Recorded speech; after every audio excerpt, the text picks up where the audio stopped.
दोस्तों, आज हम बात करने वाले हैं एक ऐसी घटना के बारे में जहां लोग 15 साल तक फंसे रहे। एक ऐसा जमाना था जब काले अफ्रीकी लोगों को गुलाम बनाया जाता था। गुलामों को बेचने के लिए एक जहाज समुद्र के बीचों बीच जा रहा था। वह जहाज एक दूर दूर स्थित द्वीप के पास पहुंचा। वहां पत्थरों वाली चट्टानों से टकराकर वह जहाज डूब गया। इस हादसे में 122 नाविक और 60 गुलाम ही जीवित बचे। 122 नाविक 3 महीने बाद नया जहाज बनाकर अपने घर लौट गए, लेकिन ये 60 गुलाम इसी छोटे से द्वीप पर 15 साल तक फंसे रहे। सोचिए, वहां ना पेड़ पौधे थे, ना पानी, ना खाना। 15 साल के कठिन संघर्ष के बाद केवल 7 महिलाएं और एक नन्हा बच्चा ही जीवित बचे। यह सुनकर आपके रोंगटे खड़े हो जाएंगे कि इन लोगों ने इस पूरी अवधि में कैसे जीवित रहकर संघर्ष किया। वीडियो को शुरू करने से पहले चैनल को सब्सक्राइब जरूर करें, जो कि सब्सक्राइब बटन आपके लिए मुफ्त है, लेकिन उसी से ही हमें बहुत मदद मिलती है। तो चलिए अब वीडियो को स्टार्ट करते हैं। यह कहानी शुरू होती है सन 1761 में, जब फ्रांस का वाणिज्यिक जहाज एलुटिल अफ्रीका के पूर्वी तट के बंदरगाह फोल पॉइंट माडागास्कर से रवाना हुआ था।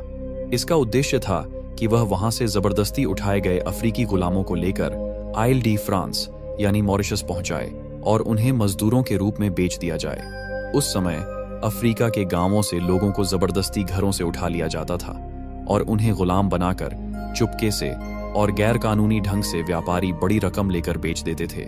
इन गुलामों से महलों में, खेतों में और जहाजों पर कठोर श्रम करवाकर व्यापारी मोटी रकम कमाते थे, और भी ऐसे काम लगाकर व्यापारी अच्छा मुनाफा कमाते थे। उसी युग में गोरे अमेरिकन लोग आजाद रहते थे और काले अफ्रीकी लोग गुलाम माने जाते थे। लुतील पर कुल 160 अफ्रीकी गुलाम पुरुष, महिलाएं और बच्चे सवार थे तथा जहाज पर 142 फ्रांसीसी नाविक और अधिकारी मौजूद थे। जहाज की कमान जीन डी ला फार्गू के हाथ में थी और नेविगेशन की जिम्मेदारी बार्थेलेमी कैस्टेलान दु वेर्ने के पास थी। उनका मार्ग फाउल पॉइंट माडागास्कर से मॉरिशस तक था और समुद्री परिस्थितियों के अनुसार यह आमतौर पर 4 से 6 दिन का कठिन सफर माना जाता था। जहाज भारी भरी हुई स्थिति में खाद्य सामग्री, साधन और गुलामों के साथ समुद्र में आगे बढ़ा। मॉरिशस पहुंचने से पहले समुद्र में एक छोटा निर्जन द्वीप था जिसका नाम ट्रोमिलिन आइलैंड था। यह द्वीप फाउल पॉइंट मैडागास्कर से लगभग 570 किलोमीटर दूर समुद्र में स्थित था। मार्ग में आते हुए 31 जुलाई 1761 की रात तेज तूफान के समय लुतील उस द्वीप के पास फैले रीफ से टकरा गया। जहाज रीफ के समीप ही क्षतिग्रस्त हुआ और डूब गया। जहाज डूबते समय बहुत भरा हुआ था और उसके निचले हिस्से जल्दी पानी में दब गए। नीचे डेक में बंद कई अफ्रीकी गुलाम बाहर नहीं निकल पाए और उनमें से अधिकांश डूबकर मरे, क्योंकि वे जहाज के सबसे निचले और घने हिस्से में बंद थे। कुछ अफ्रीकी गुलाम इस वजह से बच पाए क्योंकि जहाज के सबसे निचले हिस्से में उन्हें रखा गया था और वहीं पर एक बड़ा सा टकराव हुआ। उसी वजह से वहां एक बड़ा सा छेद बन गया और कुछ लोग उसी छेद से बाहर निकलकर अपनी जान बचाने में कामयाब हुए। वहीं फ्रांसीसी नाविकों में से ज्यादातर लोग ऊपर के डेक पर थे, इसलिए उन्हें बाहर निकलने का अधिक अवसर मिला। जो भाग्यशाली बचे, उन्हें टूटे तख्तों, बैरल और लकड़ी के टुकड़ों को पकड़कर समुद्र में तीव्र लहरों से लड़ना पड़ा और वे तैरते हुए ट्रोमेलिन के किनारे पहुंचे। इस संघर्ष के बाद कुल मिलाकर 122 फ्रांसीसी नाविक और 60 अफ्रीकी गुलाम किनारे पर सुरक्षित पहुंचने में सफल हुए। डूबते जहाज पर मौजूद गोरे नाविक और अधिकारी, जिनके पास जहाज पर नियंत्रण था, जीवित बचे 60 अफ्रीकी गुलामों से कहा कि वे जहाज के पास जाकर जितना भी उपयोगी सामान हो उसे द्वीप के किनारे तक ले आए। इन गुलामों ने समुद्री जानवरों और भयावह लहरों के बावजूद बहादुरी दिखाई और 2 घंटे के भीतर जितना संभव था वह सब सामान किनारे तक पहुंचा दिया। ट्रोमेलिन द्वीप वास्तव में एक छोटा, सपाट और निर्जन टुकड़ा था। इसकी लंबाई लगभग 1.7 किलोमीटर, चौड़ाई लगभग 700 मीटर और ऊंचाई बहुत मामूली थी। आसपास पेड़ पौधे बहुत कम थे और वहां ताजे पानी का स्रोत न के बराबर था। यह स्थान उन लोगों के लिए किसी आश्रय से अधिक एक ऐसी जगह बन गया जहां बची हुई वस्तुओं और अपनी मेहनत पर ही निर्भर रहकर जिया जाना था। जो लोग किनारे पहुंचे वे थक हारे और सदमे में थे। उन्हें यह पता नहीं था कि वही छोटा सा द्वीप उनके लिए अगले 15 सालों तक घर बन जाएगा। जहाज का डूबना, अफ्रीकी गुलामों का जबरन उठाया जाना और उन लोगों का समुद्र में तैरकर किनारे पहुंचना, ये सब मिलकर एक ऐसी त्रासदी थी जिसका असर वर्षों तक रहा। अब असली कहानी शुरू होने वाली है। समुद्र की भयानक रात के बाद जब सूरज की पहली किरणें उस छोटे से निर्जन द्वीप पर पड़ी, तब 122 फ्रांसीसी नाविक और 60 अफ्रीकी गुलाम थके हारे, भूखे प्यासे रेत पर गिरे पड़े थे। उनके शरीर पर नमक की परत जम चुकी थी और चेहरों पर एक ही सवाल था, अब क्या? जहाज लुतील के डूबने के बाद जो थोड़ा बहुत सामान बचाया जा सका, वही अब उनकी उम्मीद थी। उसमें था थोड़ा सूखा मांस, आटा, रोटी, शराब और कुछ पानी, मगर इतने लोगों के लिए यह राशन मुश्किल से 10 दिन भी नहीं चल सकता था।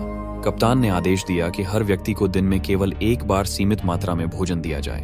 पहले 2 दिन किसी तरह गुजर गए, लेकिन तीसरे दिन असली संकट शुरू हुआ। पानी लगभग खत्म हो चुका था। चारों ओर सिर्फ खारा समुद्र और धधकती रेत थी। कई लोग प्यास से बेहाल होकर समुद्र का पानी पीने लगे, लेकिन उससे उनकी हालत और बिगड़ गई। तभी कुछ अफ्रीकी गुलामों ने, जिन्होंने कठिन परिस्थितियों में जीना सीखा था, एक उपाय सुझाया। उन्होंने द्वीप के बीचों बीच खुदाई शुरू की। घंटों की मेहनत के बाद जब गीली मिट्टी दिखाई दी और फिर नीचे से मीठे पानी की धार निकली, तो सभी के चेहरे पर उम्मीद लौट आई। वह पानी समुद्र का ही था, मगर रेत की परतों से छनकर पीने लायक बन गया था। अब जीवन धीरे धीरे पटरी पर लौटने लगा, मगर उनके पास अब भी एक ही सवाल था, क्या कोई हमें बचाने आएगा? कप्तान ने निश्चय किया कि उन्हें खुद ही रास्ता निकालना होगा।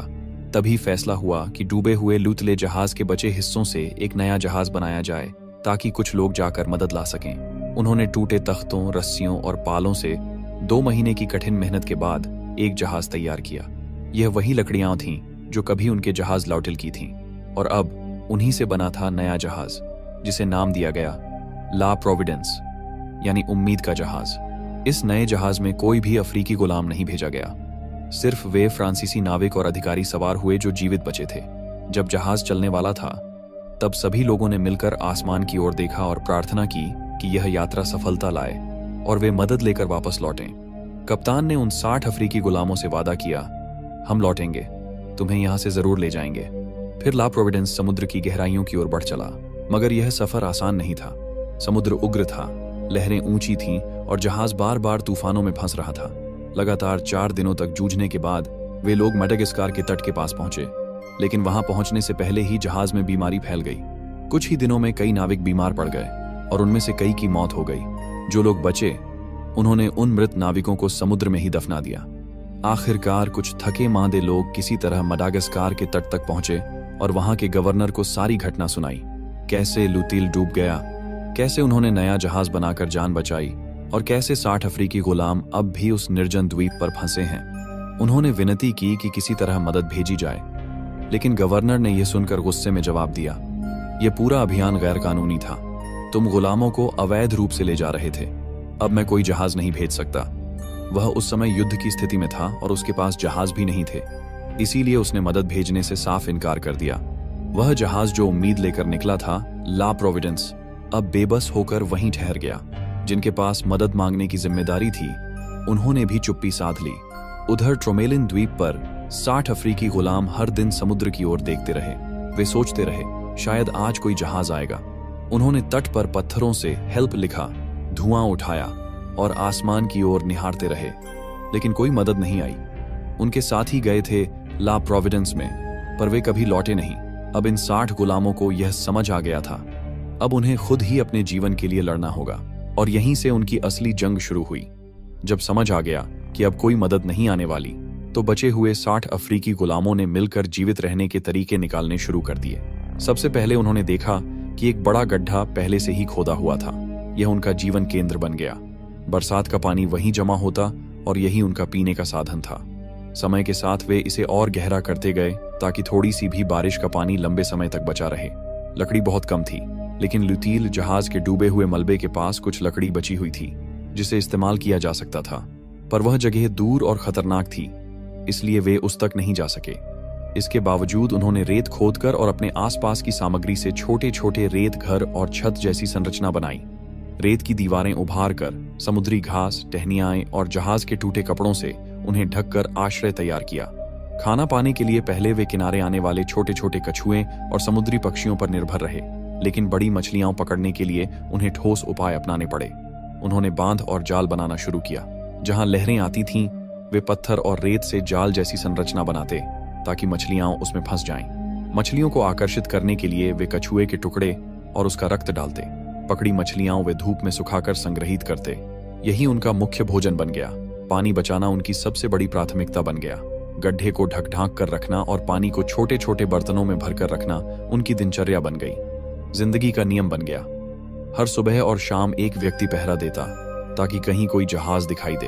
हर किसी के हाथ में एक जिम्मेदारी बांटी गई, कोई पानी संभाले, कोई जाल बनाए, कोई मछली पकड़े और कोई बूढ़ों व बीमारों का ख्याल रखे। इस अनुशासन ने उनके जीवन में नया संकल्प और शक्ति पैदा की। लगभग 3 हफ्तों के भीतर, जिनमें ताकत और साहस था, उन्होंने बची खुची लकड़ी और जहाज के मलबे से छोटी नाव बनाई। इस नाव पर 20 लोग सवार होकर मडागास्कर की ओर चले, ये सोचकर कि वहां जाकर मदद लेकर लौटेंगे। उन्होंने पीछे रह गए लोगों से कहा, हम चलते हैं, हम लौट कर आएंगे, हमारा इंतजार करो। लेकिन वे 20 लोग कभी लौट कर नहीं आए। कौन से तूफान ने उन्हें निगल लिया या कहां फंस गए, आज भी कोई नहीं जानता। समय बीतता गया, महीने, साल गुजर गए। 3 साल तक बचे लोग उनकी वापसी का इंतजार करते रहे। इस दौरान कई लोग बीमारी, भूख और कमजोरी से मर गए। जिनके पास शारीरिक शक्ति बची, उन्होंने रेत घर, गड्ढा और बांधों की मरम्मत में अपनी पूरी ताकत झोंक दी। अपने मरे साथियों को रेत में दफनाकर छोटे छोटे चिन्ह बनाकर उनकी याद को सम्मान दिया। समय के साथ उनका जीवन इतना व्यवस्थित हो गया कि वे एक छोटे समाज की तरह एक दूसरे पर निर्भर होकर जी रहे थे। दूसरी ओर जो फ्रांसीसी नाविक ला प्रोविडेंस में गए थे, वे भी मदद के लिए लौटते रहे। उनमें से एक ने बार बार पत्र और संदेश भेजा, जो सालों तक चलता रहा। अंततः 11 साल बाद यह पत्र किसी और के हाथ लगा, जिसने उसे मडागास्कर के गवर्नर के पास पहुंचाया। गवर्नर ने पत्र पढ़ा और उसमें लिखी दर्दनाक सच्चाई को समझा। फिर बचाव भेजने का आदेश दिया। पहली कोशिश में जहाज द्वीप के पास पहुंचा, लेकिन वहां पानी के नीचे खतरनाक चट्टानें और रीफ फैले थे। आगे बढ़ने पर वही स्थिति होगी जो लुटिले जहाज के साथ हुई थी। कप्तान ने जोखिम न लेकर वापसी कर ली और कहा कि इसे 1 साल बाद फिर आजमाया जाए। इस असफल प्रयास ने ट्रोमलिन पर बसे लोगों की आशा को फिर झटका दिया, पर उन्होंने फिर भी अपने गड्ढे को गहरा किया और बांधों व जालों की सुध ली। फिर 1 साल बाद निरंतर प्रयासों के बाद 29 नवंबर 1776 को फ्रांसीसी जहाज ला डॉफिन ट्रोमलिन द्वीप के पास पहुंचा। कप्तान जैक्स मरी बोदैन दे ट्रोमलिन स्वयं द्वीप पर उतरे और जो दृश्य उन्होंने देखा, उसने सभी को हैरान और स्तब्ध कर दिया। जहां कभी 60 लोग जिए थे, वहां अब केवल 7 महिलाएं और एक नन्हा बच्चा ही बचे थे। महिलाएं अपने रेत घरों के बीच खड़ी, हाथ में पुराने थाली बर्तन लिए थीं। पास में वही गड्ढा था जिस पर उनकी पूरी जिंदगी टिकी हुई थी। किनारे पर पत्थरों से बने बांध, सूखी मछलियां और कुछ औजार रखे हुए थे। ये 15 साल की कठिनाइयों और संघर्ष के निशान थे। जब नाविकों ने महिलाओं और बच्चे को जहाज पर बिठाया, तो सभी के चेहरे पर हैरानी और आंसू थे। यह दृश्य शब्दों में बयां करना मुश्किल था। ला डॉफिन ने उन 7 महिलाओं और बच्चे को मॉरिशियस, तत्कालीन इले दे फ्रांस, ले जाया। वहां गवर्नर ने उनकी सुरक्षा और आजादी सुनिश्चित की। बच्चे का नाम रखा गया और उसकी परवरिश की गई। महिलाओं को सुरक्षा और सहारा मिला, लेकिन जो खो गया था वह फिर कभी लौटकर नहीं आया। 15 वर्षों में जिन कई जानों, सपनों और परिवारों को मिटाया गया, उससे बड़ा कुछ नहीं था। धन्यवाद दोस्तों, आप लोगों ने इस वीडियो को अंत तक देखा, इसके लिए दिल से शुक्रिया। यदि आपको वीडियो पसंद आया है तो अपने दोस्तों के साथ शेयर कीजिए और साथ ही चैनल को सब्सक्राइब करना भी मत भूलिए। तो चलिए, हम लोग कुछ इसी तरह की वीडियो में फिर से मिलेंगे। तब तक के लिए बाय और दिल से धन्यवाद।